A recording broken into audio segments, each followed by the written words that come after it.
नंद लाला भजो मुरली मनोहर। नंद लाला भजो गिरिधर गोविंद गोपाला। भजो गिरिधर गोविंद गोपाला। भजो मुरली मनोहर।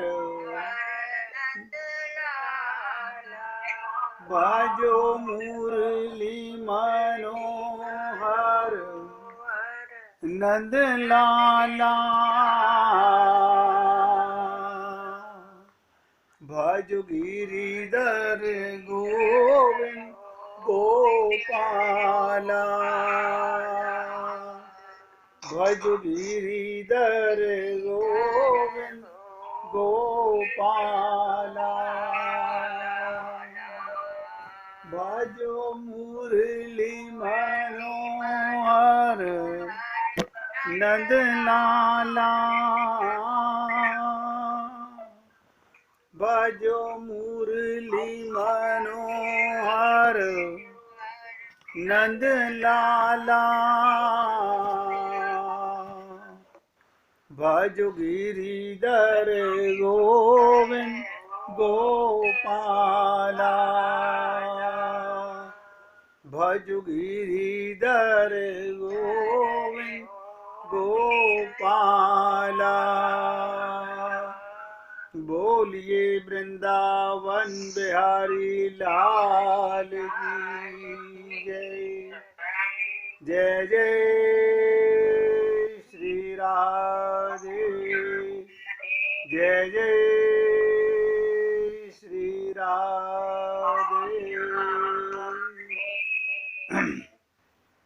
सभी भक्तों से निवेदन, बहुत एकाग्रचित होकर सत्संग के प्रत्येक शब्द को हृदयंगम करने का पूरा प्रयत्न कीजिएगा।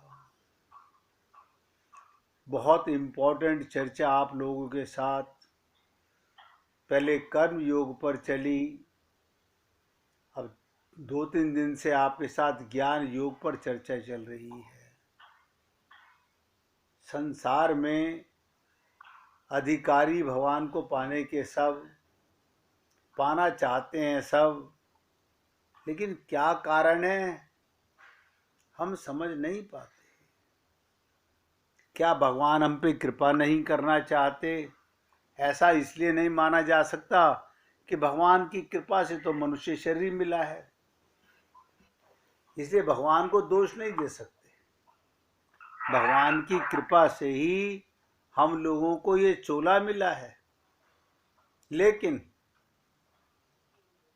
क्या संत महात्माओं की कमी है? ऐसा भी नहीं कह सकते, क्योंकि वो तो हमको बार बार चेतावनी देते रहते हैं, जगाते रहते हैं। तो कुछ तो कारण है, वो कारण किसी दूसरे का नहीं है, हमारा अपना ही है। और उस कारण का कई बार आपसे निवेदन किया गया, हम मन के गुलाम हैं। हम सब मन के गुलाम हैं। भगवान ने मन हमारे को नौकर दिया था, लेकिन हम नौकर के गुलाम हो गए। हम वही करते हैं जो मेरा मन चाहता है। हो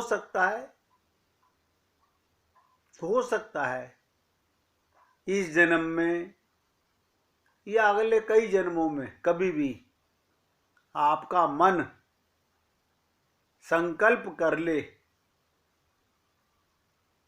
अपने प्रभु और गुरु का पूर्ण विश्वास कर ले, तो कल्याण सुनिश्चित है।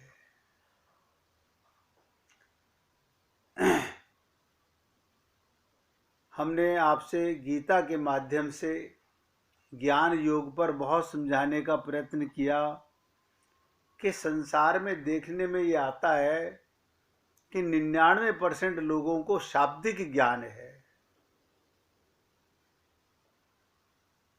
मैं अतिशोक्ति की बात नहीं कर रहा हूं, सत्य से आपको अवगत कराना चाहता हूं। आप सब लोग अपने हृदय पर हाथ रखकर देख लीजिए। आपको भजन आता है, आपको आरती आती हैं, आपको कथा आती है, आपको रामायण सुंदरकांड का पाठ, गीता भागवत, सत्यनारायण भगवान की कथा, ये सब पढ़नी आती हैं, लेकिन क्या आप इनमें से किसी का भी पूरी तरीके से पूर्ण ज्ञान कर पाए हैं? आप कहेंगे नहीं। आप अपने से झूठ नहीं बोल सकते। और भगवान कहते हैं, कल मैंने आपसे निवेदन किया कि 7वें अध्याय के 14वें श्लोक में भगवान ने कहा कि देवी हीशा गुणमयी मम माया दुरत्या माँ में पिए प्रपद्यन्ते माया में ताम तरंते थे। ये मेरी देवी, देखो भगवान माया को देवी बोल रहे हैं क्योंकि भगवान की दासी है। त्रिगुणात्मिक माया, आप और हम सब लोग माया के बंधन में हैं। हम माया से पार जाना चाहते हैं लेकिन जा नहीं सकते। मन माया का, बुद्धि माया की, शरीर माया का, परिवार माया का, संसार माया का। और इसमें भी कल आपसे निवेदन किया गया था कि 3 गुणों वाली माया, सात्विक गुण, राजस गुण और तामस गुण, इन तीनों गुणों पर भी तीनों ही गुणों के 3-3 विशेषण आपको बताए गए। अधम, मध्यम और उत्तम। तामसिक वृत्ति भी 3 प्रकार की, राजस वृत्ति भी 3 प्रकार की और सात्विक प्रवृत्ति भी 3 प्रकार की। अपनी ताकत से कोई संत महात्मा भी, बहुत ध्यान से सुनेंगे, ये मंदिरों में बैठे हुए पंडितों की तो बात छोड़ दीजिए, कोई संत महात्मा भी अपनी ताकत से, अपने ज्ञान से माया से उत्तीर्ण नहीं हो सकता।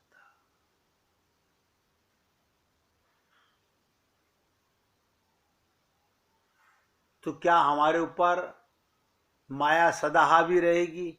ऐसा तो मैंने नहीं कहा। माया भगवान की दासी है और भगवान ने गीता में बहुत सरल शब्दों में बताने का प्रयत्न किया।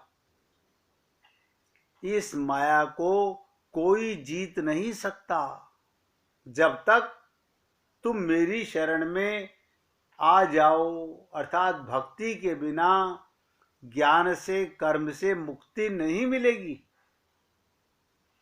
संपूर्ण गीता में जगह जगह ये बातें भरी हुई हैं, लेकिन देखो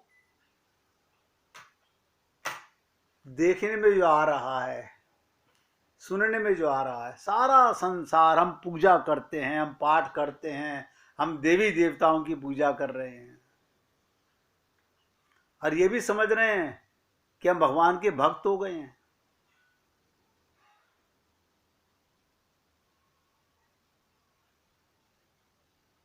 कल आपसे ये भी निवेदन किया कि भगवान की शरणागति के बिना माया नहीं जा सकती। अब बिना शरणागति के भगवान की कृपा नहीं हो सकती।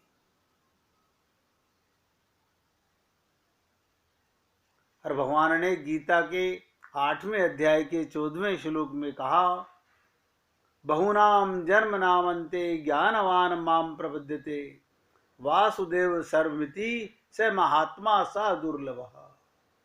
बहुत जन्मों के निरंतर प्रयास के पश्चात, बहुत ध्यान से सुनो, अनंत जन्म हो जाते हैं ज्ञानियों के अभ्यास करने पर भी, फिर मेरी शरण में आता है कब? जब अपने छल कपट छिद्र सब करके देख लेता है, नतीजा ठन ठन गोपाल, कुछ नहीं हाथ लगता। फिर सोचता है मैंने इस मनुष्य शरीर में आके क्या कमाया, क्या लेके जाऊंगा। वापस फिर 9 महीने की जेल खाने में आने को तैयार है जी। और भगवान कहते हैं अनन्य मन से, अनन्य मन से, जिनका मन केवल मुझ में लगा हुआ है, सबकी सेवा करता है, सबके बीच में रहता है, अनन्य भक्त है, निरंतर भक्ति करता है।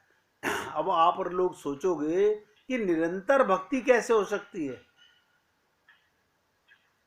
क्या घर का काम नहीं करें? क्या व्यापार नहीं करें? क्या खाना पीना नहीं बनाएं, खाना पीना नहीं खाएं? अरे मैंने तो कहा ना, प्रत्येक कर्म करो, लेकिन जो कर्म भगवान के निमित्त किया जाता है वो भक्ति होती है।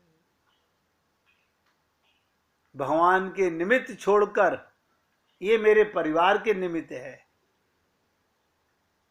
सब पाप कर रहे हैं। और ये पाप अनंत जन्म हो गए हमको करते करते, और अभी भी आप और हम सब लोग, इतनी उम्र हो गई, अपने अंदर झांक कर देखें कि हम कहाँ स्टैंड कर रहे हैं। अभी नजर नहीं आ रहा। आप और हम सब लोग सच्चाई पर पर्दा डालने का प्रयत्न कर रहे हैं कि ये चोला, गाते तो हो, ये चोला बड़ा अनमोल, मिलता है मुश्किल से। मिल तो गया, लेकिन हम इसे मिटाने पर लगे हुए हैं, मिटाने पर लगे हुए हैं, समाप्त करने पर लगे हुए हैं। क्यों? क्योंकि हमारे को इसकी इंपॉर्टेंस का पता नहीं है। तो कल मैंने आपके साथ में यज्ञवल्क्य के पास 5 उन मुनियों की चर्चा शुरुआत की थी कि यज्ञ उदालक, महर्षि उदालक के पास 5 ऋषि, 5 मुनि वेदों की चर्चा करने आए, और सारा दिन सारी रात वेद शास्त्रों पर चर्चा चलती रही। अब मूल चीज समझने की है जो मैंने कल छोड़ दी थी। अंत में इन 5 महर्षियों ने अपना मन खोल के उदालक महर्षि के सामने रख दिया, और क्या कहा? हम केवल पुस्तकों तक सीमित हैं। अब सोचिएगा, सारा संसार तो इन्हें ऋषि मुनि संत महात्मा समझ रहा है, लेकिन अपने से झूठ कैसे बोलोगे? वो कह रहे हैं केवल बुकिश नॉलेज है, शब्दिक ज्ञान है, आत्मज्ञान की चर्चा केवल शाब्दिक है, प्रैक्टिकल नहीं है, हमें किसी प्रकार की अनुभूति नहीं है। कोई बुरा नहीं मानेगा, आप और हम सब लोगों का भी यही हाल है। जब ऋषि मुनियों का यह हाल है तो आप और हम लोग किस कैटेगरी में आते हैं? और क्या निवेदन कर रहे हैं? उदालक मुनि से मेहरबानी करके हमें अपनी चरण शरण में लीजिए। यानी वो महर्षि, वो मुनि जिन्हें सारी दुनिया पूजती है, वो सरेंडर कर रहे हैं कि हमें आप अपनी शरण में लीजिए, हमें आत्मबोध दीजिए, हमें अनुभव कराने का रास्ता बताइए कि हमें अनुभव कैसे हो।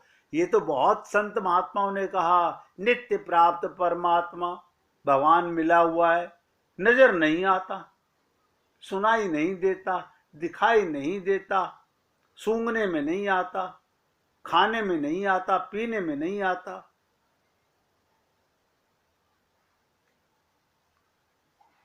इतना सच बोलने वाला, और वो भी ऋषि और मुनि, हम सब तो झूठे लोग हैं। क्या कह रहे हैं? जो कुछ हमने जाना है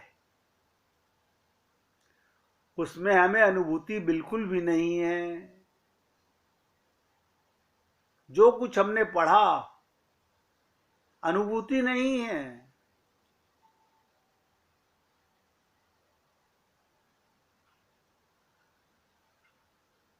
क्या कहा साथ में सुनिएगा। जैसे आप और हम लोगों को हनुमान चालीसा तो याद है, आरती तो याद है, रामायण की 2, 4, 5, 10 चौपाइयां भी याद होंगी, गीता के श्लोक भी याद होंगे। और ये मुनि क्या कह रहे हैं? याद तो बहुत कुछ है, पढ़ा भी बहुत कुछ है, सुना भी बहुत कुछ है, और अभी बंद नहीं हुआ है, चल ही रहा है। लेकिन इनमें से कितना अनुभव में आया, देखने चीज तो यह है, हमने रियलाइज नहीं किया। ये मुनि ईमानदार हैं, धन्य हो। मैं कहता हूं वो जीव सबसे बड़ा धन्य है जो अपने गुरु के सामने झूठ नहीं बोलता। झूठ नहीं बोलता, ऑल राइट। ईमानदार मुनि हैं, मुनि की बात कर रहा हूं। अपने आप को कन्फेस कर रहे हैं। आप और हम लोग डॉक्टर के सामने झूठ नहीं बोलते, बाकी सबसे झूठ बोलते हैं। क्यों? हम शरीर मानते हैं, शरीर का इलाज कराना चाहते हैं। आत्मा माने, भगवत प्राप्ति की जिज्ञासा हो तो अपने गुरु के सामने झूठ नहीं बोलेंगे। और क्या कहा इन मुनियों ने? कल भी निवेदन किया था, फिर ध्यान से सुनिएगा। हमें पता है आत्मा अजर है, अमर है, अविनाशी है, अजन्मा है, नश्वर शरीर की तरह नहीं है। देखो शाब्दिक ज्ञान है, ये शरीर मरने वाला है, आत्मा मरने वाली नहीं है, अनश्वर है, शुद्ध है, प्रबुद्ध है, मुक्त है, चैतन्य है, और हमारे भीतर, इस शरीर के भीतर विराजमान है। और ये भी पता है परमात्मा ही आत्मा के रूप में हमारे अंदर, हम उस परमात्मा के अंश हैं। हमारी चेतना परमात्मा से भिन्न नहीं है। जैसा परमात्मा, जो गुण हमारे अंदर हैं, हमारी आत्मा के गुण हैं, वही परमात्मा के गुण हैं। लेकिन आप और हम लोग भी संसार को लेके बहुत लेकिन परंतु करते हैं। आपको पता तो था, आपको पता तो है, सब धोखेबाज। क्या कहते हैं?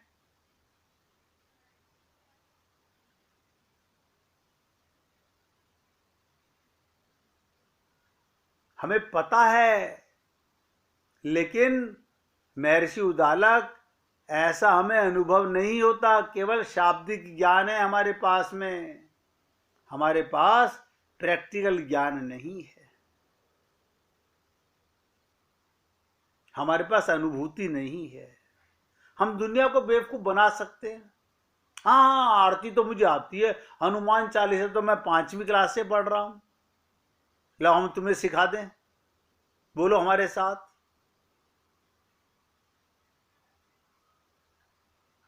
तो क्या कहा? निवेदन किया,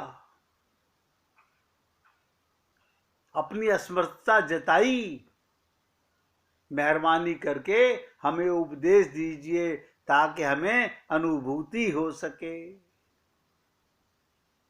और हमारे मन में जो शंकाएं हैं उनका निराकरण कीजिए, ये शंकाएं दूर कीजिए। आप और हम लोग बस शरीर की बीमारियां दूर करने पे लगे हुए हैं। देखो कमाल की चीज, इस देह में हरी मिलत है, हम देह को बचा के रहेंगे। कोई बचा सका आज तक? अगर सारा जीवन स्वस्थ भी रहे तब भी मरना पड़ेगा, लेकिन हम देह को स्वस्थ करने में लगे हुए हैं। अपना कल्याण कोई नहीं चाह रहा, दुख भी होता है कई बार। तो मैंने कल आपसे निवेदन किया था कि ऋषि मुनि संत महात्मा जिन्हें अनुभूति हो चुकी है, जब उनके सामने कोई प्यासा, असली प्यासा, शाब्दिक ज्ञान वाला नहीं, अनुभूति वाला प्यासा आता है, जिसके प्राण निकलने को तैयार और वो कह रहा हो बस गुरुदेव पिला दीजिए वरना मैं मर जाऊंगा, ये जीवन चला जाएगा,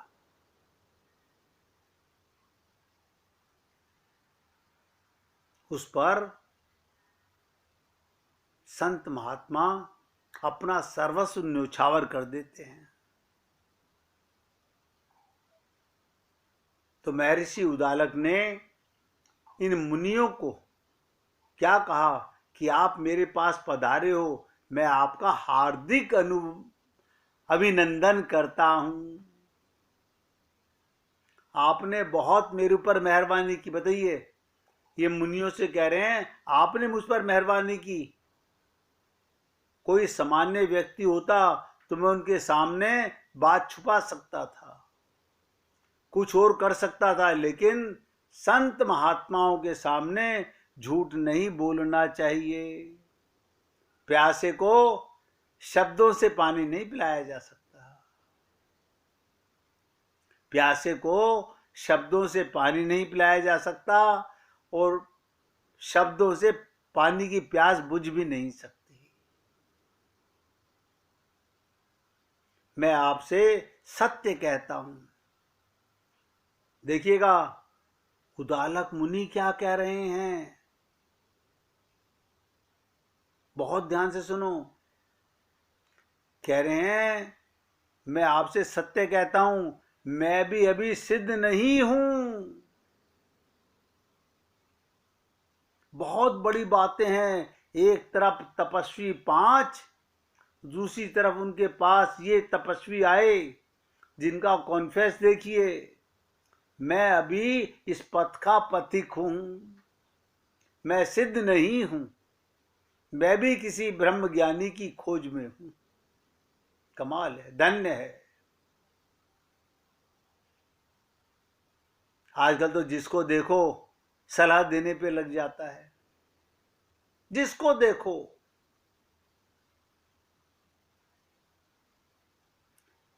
यज्ञवल्क्य कह रहे हैं मैं भी जरूरत महसूस करता हूं किसी ब्रह्म ज्ञानी के पास जाने की।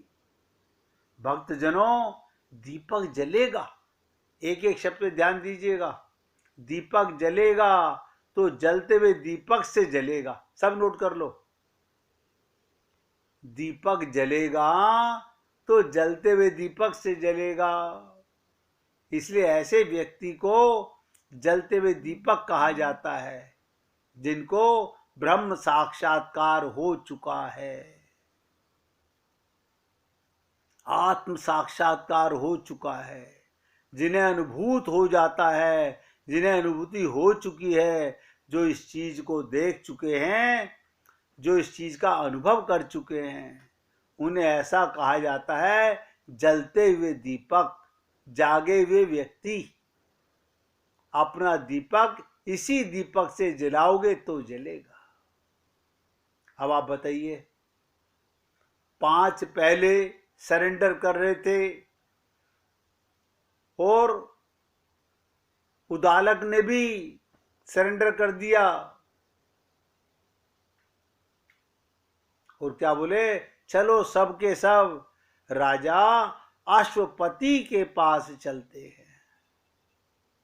वो अनुभूत हैं, वो सिद्ध हैं, भले ही राजा हैं, भले ही क्षत्रिय हैं, और हम ब्राह्मण हैं, ऋषि संत महात्मा देखने में, लेकिन वो वास्तविक संत महात्मा हैं। हम सबको राजा अश्वपति की शरण में चलते हैं। और अगले दिन 5 से 6 हो गए। 5 महर्षि और 1 उदालक, 6 राजा अश्वपति के पास गए। और राजा अश्वपति इनको देखकर निहाल हो गए। अपने हाथों से इन्हें सबको भोजन परोसा, बैठकर खिलाया, इनकी सेवा की, बहुत सेवा की। आगे क्या किया, 1 मिनट कीर्तन कीजिए, फिर चर्चा करते हैं। श्रीमन्नारायण।